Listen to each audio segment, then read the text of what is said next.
Hello my dear friends, આજે આપણે reading કરવા જઈ રહ્યા છીએ મેષ રાશિવાળા લોકો કે જેમના નામ અલઈ પરથી સ્ટાર્ટ થાય છે.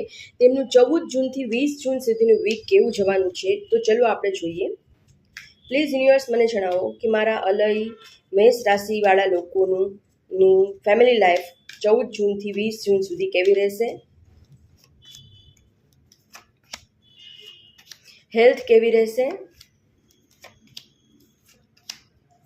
ફાઇનાન્શિયલ લાઈફ કેવી રહેશે. બોટમ ઓફ ધ ડેક આવી ગયું છે ધ એમ્પરર. તમે તો ખૂબ જ હાઈ પોઝિશન પર મને દેખાઈ રહ્યા છો, ઓથોરિટીમાં મને દેખાઈ રહ્યા છો, તમારી બધા વાત માને છે એવું દેખાઈ રહ્યું છે. ફેમિલી લાઈફમાં જોઈએ તો કોઈ સેલિબ્રેશન આવી રહ્યું છે, કોકના લગ્ન સગાઈ નક્કી થઈ શકે છે, ન્યૂ પાર્ટનર કોઈની લાઈફમાં એન્ટર થઈ શકે છે એવું દેખાઈ રહ્યું છે. તમારી ફેમિલી લાઈફ ખૂબ જ સારી રહેવાની છે. તમે ઓથોરિટીમાં આ પણ એક બે કાર્ડ ઓથોરિટીના આવી ગયા છે.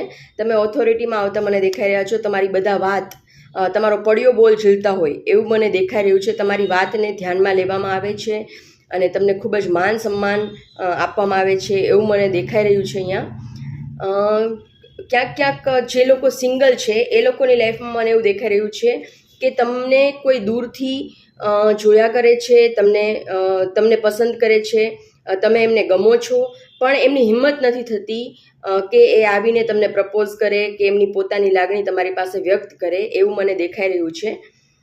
ફેમિલી લાઈફમાં હેલ્થમાં જોઈએ તો હેલ્થ તમારી ખૂબ જ સારી છે. તમારા 7 ચક્ર બેલેન્સમાં છે. તમે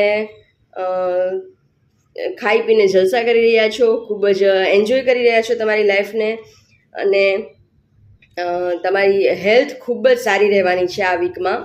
તો આ એનર્જી ખૂબ જ, હેલ્થની એનર્જી ખૂબ જ સારી આવી છે. તો 111 લખીને આ એનર્જીને જરૂરથી ક્લેમ કરજો. ક્લેમ કરવાથી જો તમે એ એનર્જીમાં નહીં હો તો ક્લેમ કરશો તો તમે એ એનર્જી સાથે અલાઇન થઈ જશો, એટલા માટે ક્લેમ કરવાનું કહેવામાં આવતું હોય છે. તો જરૂરથી ક્લેમ કરજો. ફાઇનાન્શિયલ લાઈફમાં એવું દેખાઈ રહ્યું છે કે તમારા મની ક્યાંક તમે અટવાઈ ગયા છે, સ્ટક થઈ ગયા છે. લોસ પણ અમુક લોકોમાં મને દેખાઈ રહ્યો છે, મનીનો લોસ પણ દેખાઈ રહ્યો છે. પણ એ બધું જે છે એ 8-10 દિવસ પૂરતું જ છે. થોડુંક વેઇટ એન્ડ વોચ કરજો. જલ્દીથી કોઈ નિર્ણય લેતા નહીં. બાય કરવાના, સેલ કરવાના, કાંઈ ઇન્વેસ્ટ કરવાના એક વીક માટે જવા દેજો. પછીથી માં અંબા જાતે જ આવી ગયા છે, એ તમને આશીર્વાદ આપી રહ્યા છે. પછીથી બધું સારું થઈ જશે અને તમારી ફાઇનાન્શિયલ લાઈફ એક કિંગ જેવી થઈ જશે, ખૂબ જ સારી થઈ જશે. તો તમારે 8 થી 9 દિવસ માટે થોડુંક વેઇટ એન્ડ વોચની સ્થિતિમાં રહેવાનું છે. તમારા માટે એક ગાઈડન્સ લઈ લઈએ. પ્લીઝ યુનિવર્સ મારા મેષ રાશિવાળા લોકો માટે એક ગાઈડન્સ આપો કે કયા વિચાર સાથે આગળ વધે તો એમના માટે નેક્સ્ટ વીકમાં સારું રહેશે. ધ રિબેલિયસ મતલબ કે તમારો નેચર જ એવો છે કે તમે તમારા નિયમ કાનૂન બધું જે છે એ જાતે બનાવો છો. કોઈના નિયમને ફોલો કરવા તમને ગમતા નથી. તો તમે રિબેલિયસ તો છો જ, અને તમે નેક્સ્ટ વીકમાં પણ આ જ એનર્જીમાં તમે રહેવાના છો. તો આ જ એનર્જીમાં રહો અને તમારા નિયમ જાતે બનાવો. તમારી પોતાની થિંકિંગ પ્રોસેસને ફોલો કરો અને એ પ્રમાણે લાઈફને તમે સ્પેન્ડ કરો અને આગળ વધો. આ જનરલ કલેક્ટિવ રીડિંગ હોય છે, બધાને રેઝોનેટ નહીં થાય. તમારે પર્સનલ રીડિંગ બુક કરાવવું હોય તો સ્ક્રીન પર આપેલા મોબાઈલ નંબર પર મને મેસેજ કરો.